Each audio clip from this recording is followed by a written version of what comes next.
Ces compositions nous accompagnent depuis longtemps au point de faire partie de notre vie. Je reçois carrément une légende aujourd'hui. Bienvenue dans le Face à Face d'Éric Serra.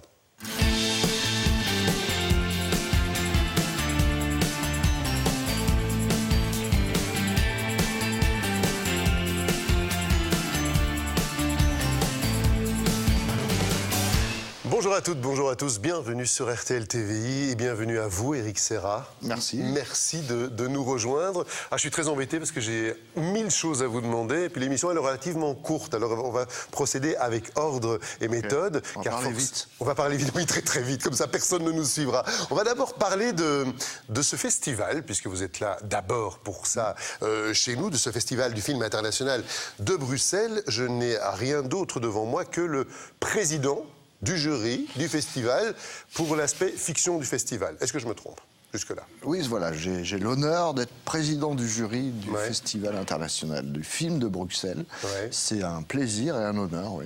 Est-ce que c'est un exercice que vous connaissez déjà? J'ai déjà fait ça 2-3 fois dans ma vie, oui. Ouais. Oui, oui. Comment est-ce qu'on juge le travail des autres? Est-ce qu'il y a un petit stress où vous abordez ça de façon... On ne se connaît pas, c'est la première fois que je vous rencontre. Vous avez l'air assez cool. Non? Je suis assez cool, oui. Et oui, non, moi j'aborde ça franchement très simplement et purement à l'émotion, c'est-à-dire que je juge pas, je dis juste ce que j'en pense. À la fin, je vais débattre avec les autres membres du jury, essayer de défendre ce que moi j'aurais aimé, mais sans notion...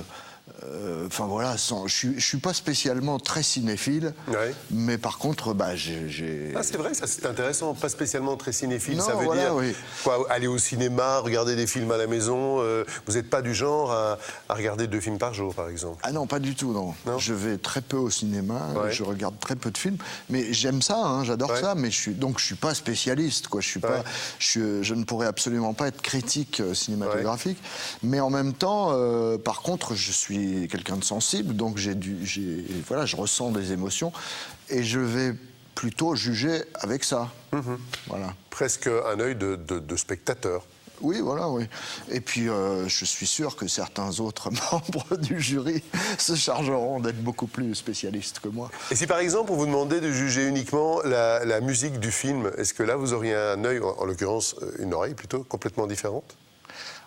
Disons que là, effectivement, je m'y connais plus techniquement s'il fallait le faire, mais enfin là, c'est pas le cas. Hein. Là, on juge on doit remettre le prix du meilleur film, du meilleur réalisateur, meilleur acteur, meilleure actrice.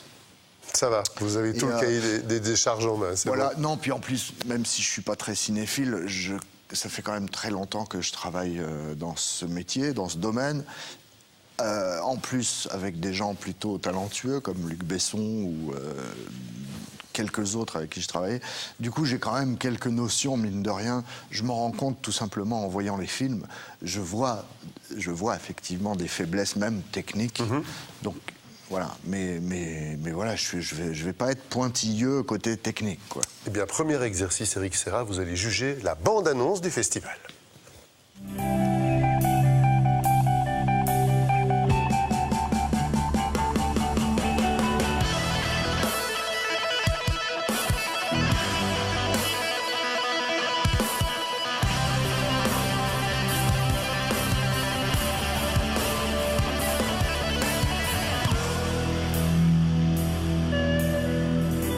Un petit mot sur ce festival. C'est important de décerner des prix, d'avoir des festivals, de se retrouver. Ça n'a pas un petit côté scolaire, comme ça, de donner des bons et des mauvais points?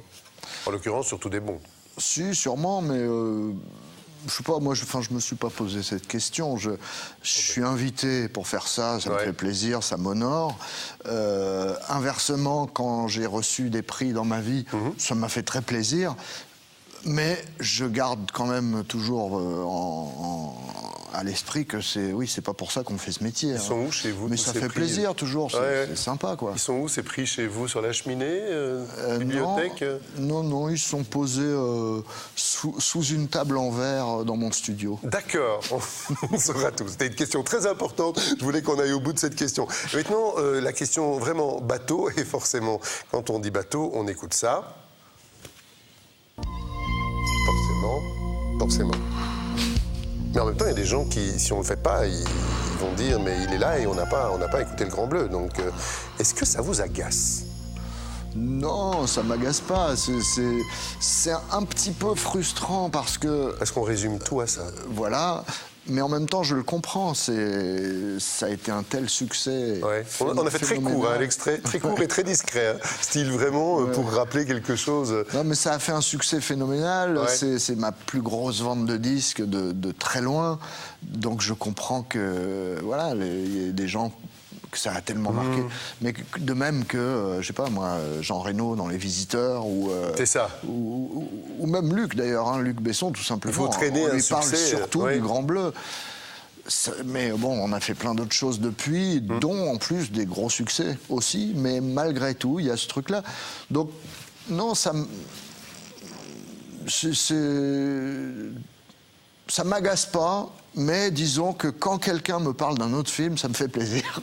Eh d'accord, je suis forcément tombé dans le piège, mais je m'y attendais un tout petit peu. Je vous avais dit plein de questions, on va même faire des réponses assez courtes. Rencontre avec Luc Besson, très importante, je suppose. Genre de rencontre qui change une vie? Ah bah bien sûr, oui. Oui, Ouais. oui, on s'est rencontrés quand on avait 18 ans, on a démarré ensemble. Son premier court-métrage était ma première musique. Ouais. Et bien évidemment, ça a eu une grosse influence sur ma vie. Mais je ne peux pas savoir à quel point, puisque je n'ai pas connu l'autre vie qui n'a pas eu lieu. Là, vous la connaîtrez un autre jour, c'est pas grave. James Bond, Oui. souvenir positif, négatif? Oui, avec du plus et du moins, mais enfin globalement avec le recul du plus, parce que j'ai la chance et l'honneur de faire partie de l'histoire de James Bond, donc bien sûr que c'est un honneur. Vous êtes complètement dans la musique et pourtant vous n'êtes pas une rockstar, c'est-à-dire je suppose que les fans ne vous courent pas après dans la rue non plus, donc ça doit être cool aussi pour aller au restaurant et vivre votre vie de tous les jours.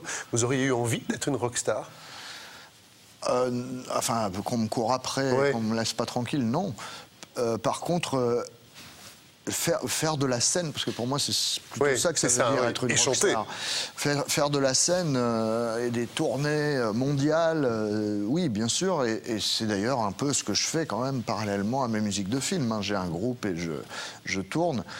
Et j'ai travaillé longtemps avec Jacques Higelin, j'étais son bassiste et chef d'orchestre. Donc j'ai connu la vie de rockstar pendant des années et j'adore ça, quoi. J'adore être en tournée, j'adore... Ah oui, oui. Avec aussi la vie d'hôtel en hôtel. Justement, c'est ce qui, à mon avis, c'est vraiment ce qui va être au cœur de la question du téléspectateur. Et quand je dis mais à mon avis, forcément je le sais, puisque j'ai mes fiches. Et c'est Sylviane de Waterloo qui vous la pose. Eric Serra, vous considérez-vous aussi comme un chanteur? Parce que ça, les gens l'ignorent souvent.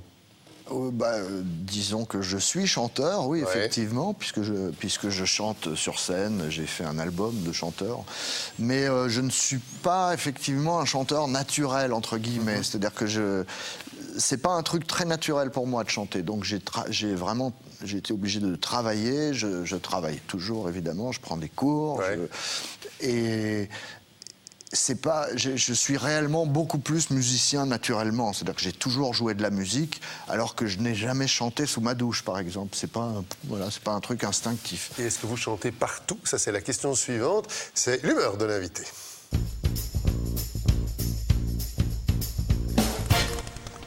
On va vous montrer quelques émoticônes, genre d'émoticônes qu'on utilise quand on envoie un message, un texto sur son portable. Quelques villes, Eric Serra, Bruxelles, Le Caire, Londres, New York, Paris. Quelle est la ville qui vous fait le plus vibrer? Alors vous avez dit Bruxelles, Le Caire, Londres, New York, Paris. Oui, c'est ça. Franchement, ça dépend pourquoi. Ça ne nous regarde pas. Au niveau artistique, dirons-nous. Non, mais ça dépend pourquoi. Paris, c'est la ville dans laquelle je vis, qui est une ville sublime. Mais il n'y a pas une ville où vous êtes, où vous avez vraiment envie de créer, vous savez, ce genre de ville qui ressemble un peu à une pile électrique, qui vous donne vraiment envie de vous surpasser, d'être meilleur que ce que vous êtes encore? Non, parce que des villes qui m'inspirent. En fait, les villes, en règle générale, j'aime bien tous ces endroits qu'on a vus là. J'aime bien ces villes-là pour aller passer quelques jours. J'aime beaucoup les énergies de ces villes-là qui sont très différentes. Mais par contre, ça m'inspire pas forcément. Ah oui, moi, je suis beaucoup plus inspiré dans la nature. Ouais. Ah oui, c'est pas le côté ville. Petit message à l'attention du réalisateur, de notre réalisateur, ça sert à rien, il choisira pas. Donc ça sert à rien de les remettre, il ne choisira pas. Bon, mais tant pis, j'avais une surprise à vous proposer, je suis plus sûr d'avoir envie. Allez, oui, on va quand même vous proposer la surprise. Il fallait que je choisisse. Ah mais c'est trop tard maintenant, allez, on y va. Allez, tiens, pour vous punir, une question d'un artiste belge, vous ne le connaissez peut-être pas, mais écoutez bien sa question, parce qu'il va falloir répondre. Alors, j'ai appris que certains poissons étaient aveugles. Comment est-ce qu'ils savent qu'ils arrivent au bout de l'aquarium? C'est Jean-Luc Fong qui vous pose cette question. Et là, je vois un grand point d'interrogation dans votre regard. Débrouillez-vous, le grand bleu, c'est vous. Après tout, donc les histoires de poissons, on est bon. Ça vous plaît, l'humour absurde, comme ça, un peu surréaliste, comme on dit à la belge? Non, mais ceci dit, ça n'a rien d'absurde. Ah bon? Ça me semble logique, vous. Oui, on sait tous qu'ils ont des radars et qu'ils savent très bien où est le... Ah oui, mais alors vous répondez répondez d'une façon très scientifique à une question qui, connaissant notre ami Fong, est complètement surréaliste. A priori, n'a pas de sens, mais c'est pas grave. Ben pourtant, si, elle est totalement scientifique, sa question. Bon, ben ok, voilà, on a fait le tour. Non, bien sûr qu'on n'a pas fait le tour, j'ai encore mille choses à vous demander, mais on est censé faire la promo aussi. Eric Serra a rappelé que c'est le Festival du film international de Bruxelles. On en a parlé, donc l'affiche est là. Vous allez avoir du pain sur la planche. On compte sur vous pour avoir un beau palmarès. Et on termine par un petit selfie cette émission en vous remerciant d'avoir été avec nous. Vous allez vite constater à quel point je ne suis pas le roi du selfie, mais ça c'est un détail. Merci.